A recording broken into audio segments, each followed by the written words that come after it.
So the passage we just heard shows us the lowliness of the humility of John the Baptist. It was clear that people were leaving John for Jesus, and John's disciples were worried. They did not like to see their master take second place.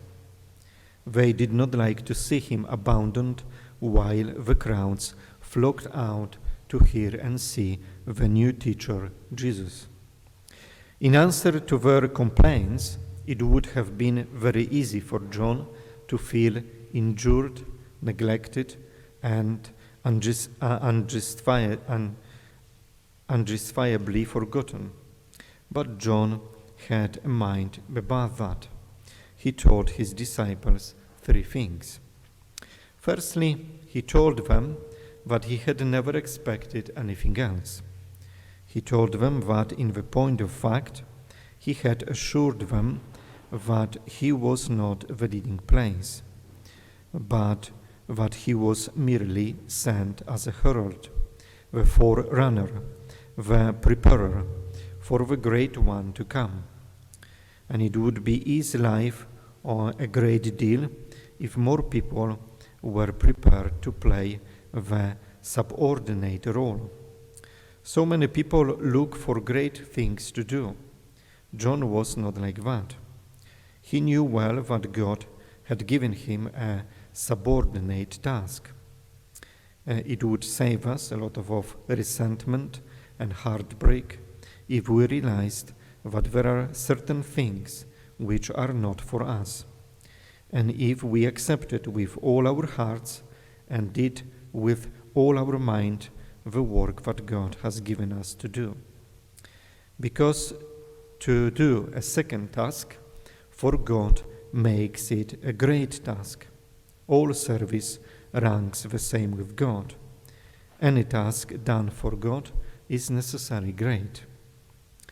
And secondly, John the Baptist told them that no one could receive more than God gave him. If a new teacher was winning more followers, it was not because he was stealing them from John, but because God was giving them to him.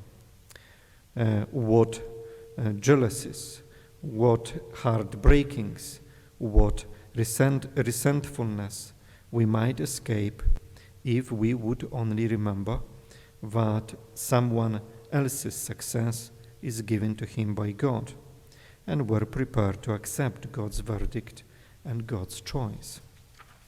And finally, John used a very vivid picture which every Jew would recognize, for it was part of the heritage of Jewish thought.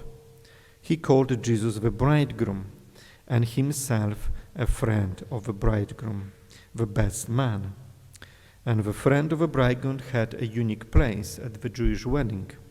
He acted as the liaison between the bride and the bridegroom. He arranged the wedding, he took out the invitations, he presided at the wedding feast. He did not grudge the bridegroom the bride. He knew that his only task had been to bring bride and bridegroom together. And when that task was done, he willingly and gladly faded out of the center of the picture. So John's task had been to bring Israel and Jesus together, to arrange the marriage between Christ, the bridegroom, and Israel, the bride. And that task completed, he was happy to fade into obscurity, for his work was done. It was not with envy that he said that Jesus must increase and he must decrease. It was with joy.